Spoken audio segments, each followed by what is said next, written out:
Welcome to turn number 7. This is the final showdown. Our crew is on the planet Gunvey.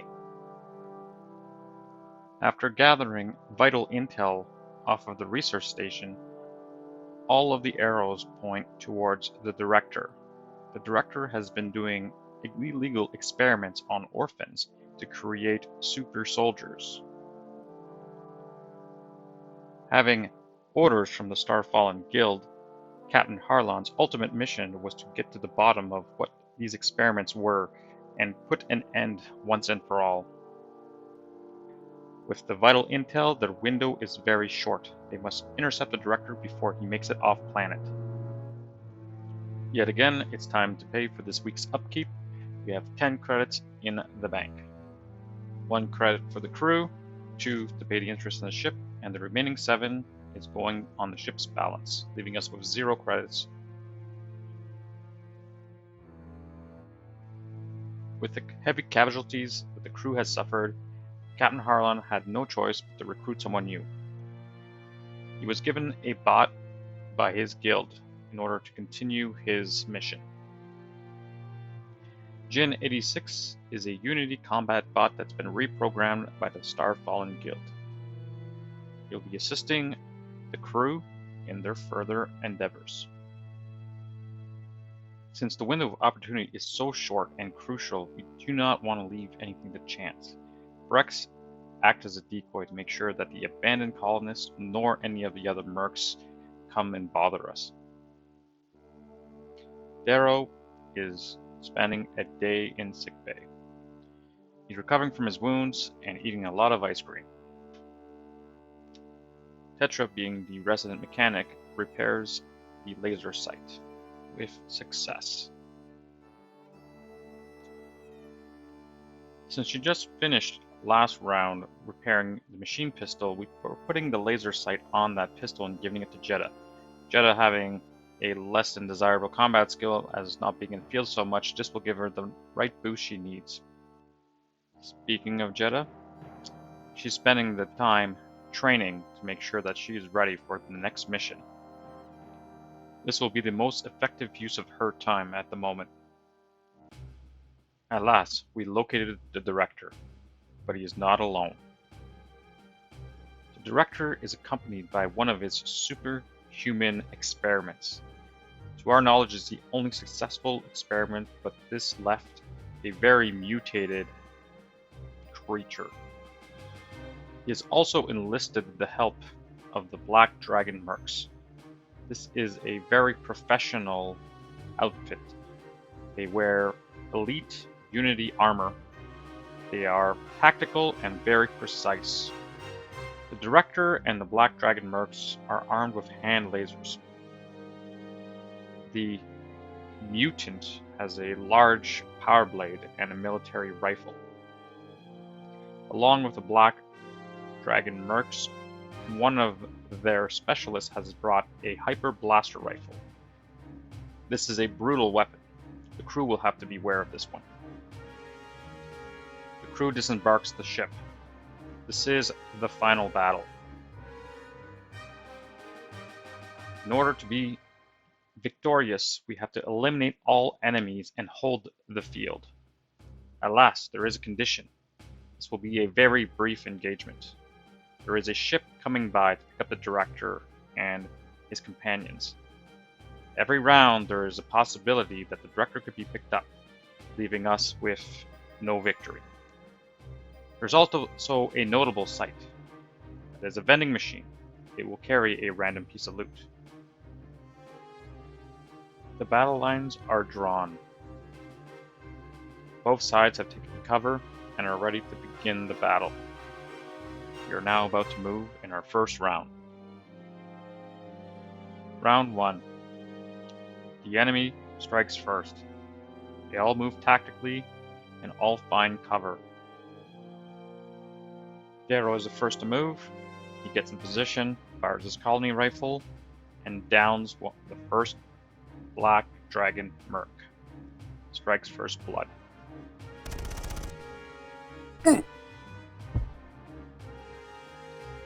Captain Harlan moves next to Darrow, fires at another Black Dragon Merc, but misses.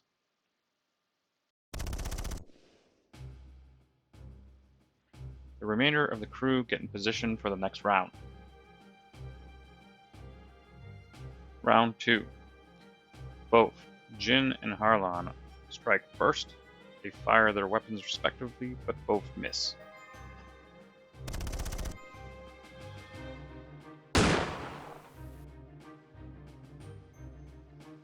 The mercenary answers back. One shot straight at Jin. Jin's circuits fizzles and dies.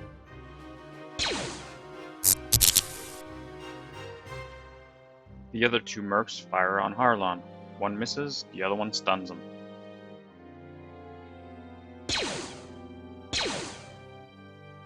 None of the other enemies could get a shot this round, so they get in defensive positions.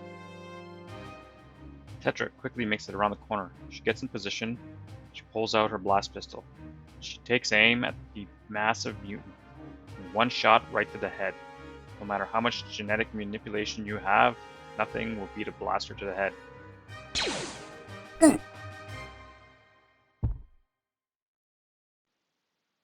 Jetta moves into a better position than Brex. Brex fires at the director, but misses. Round 3.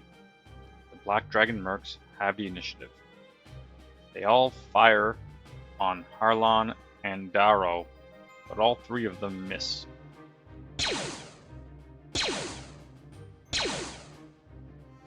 The Black Dragon Specialist unloads with his hyper blaster, wreaving havoc in the room, hitting Tetra. Lucky, her armor saves her life.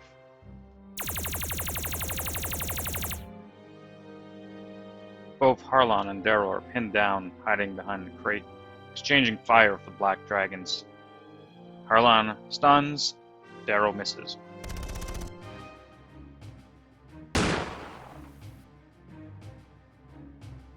Brex has an opportunity to change the tide of battle. He quickly moves from one corner of the room to the other, positioning in cover behind a door sill.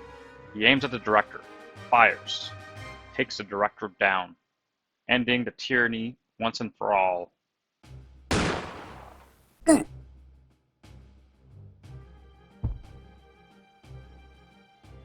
Round 4.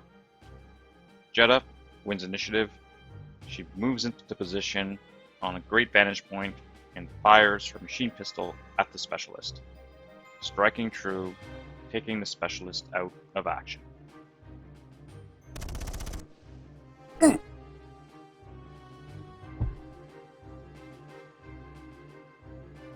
Brex brings around the corner, fires a couple shots, and takes down another Black Dragon Merc.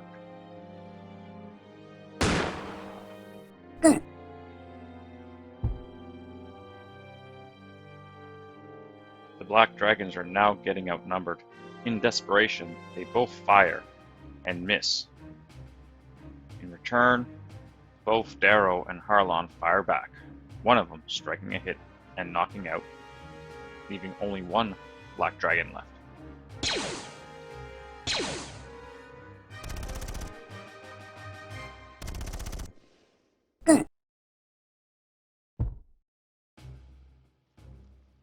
Round 5.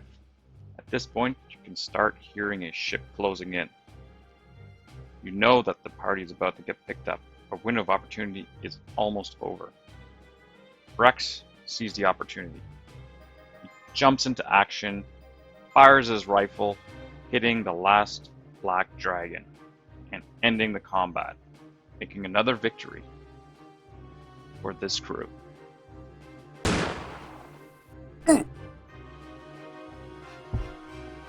As the rescue pilot comes in close, they notice that the director and his contingent of mercenary has been defeated. They take off, as there's no gain in a rescue mission right now. This gives Jetta the opportunity to search the vending machine. In the vending machine, she finds a damaged distraction bot, as well as a damaged splicer. As a crew, gather their equipment and get ready to leave the site, they take a moment and gaze upon the site. They have finished their quest. The Unity program for orphan units is now over. The crew head back to the city to unwind. In their trails, they learned that they now acquired a new rival. The Black Dragon Mercs are not done with them yet. Having bested them already, the crew is not worried if they had to face them again. After the battle, they went to claim the reward. The reward for this battle gained them 7 credits. They also found some debris on the field for an extra 2 credits, giving them up to 9 credits.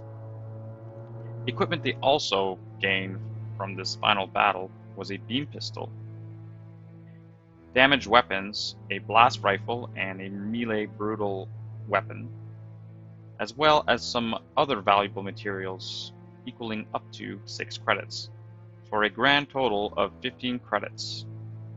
Not a bad haul indeed.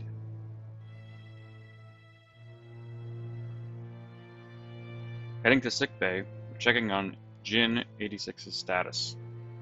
Jin suffers minor damage. This damage can be easily repaired.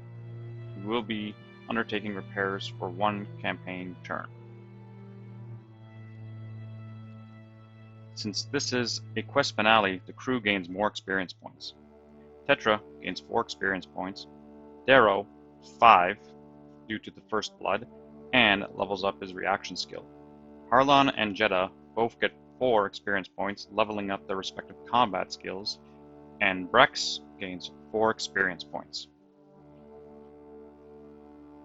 After a long night of celebrating, the crew makes it back to the hideout. Who do they find sitting there is Brex. He turns around and says, "We have an admirer.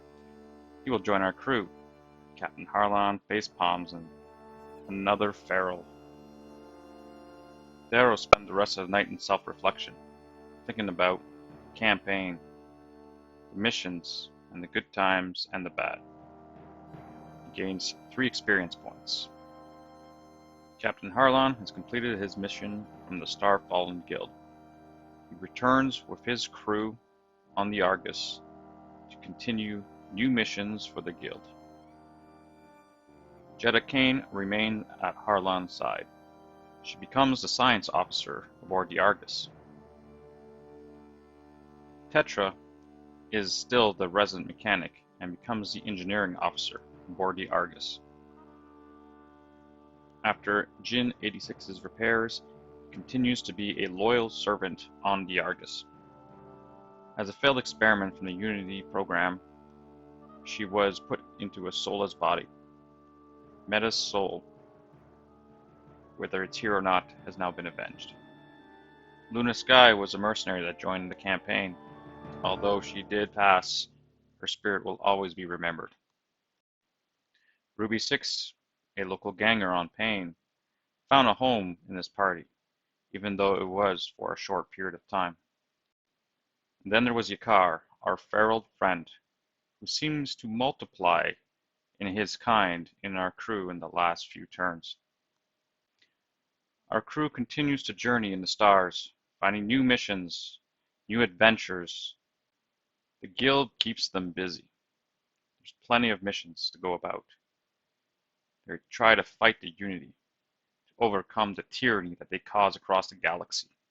Where there's injustice, the crew of the Argus will be there.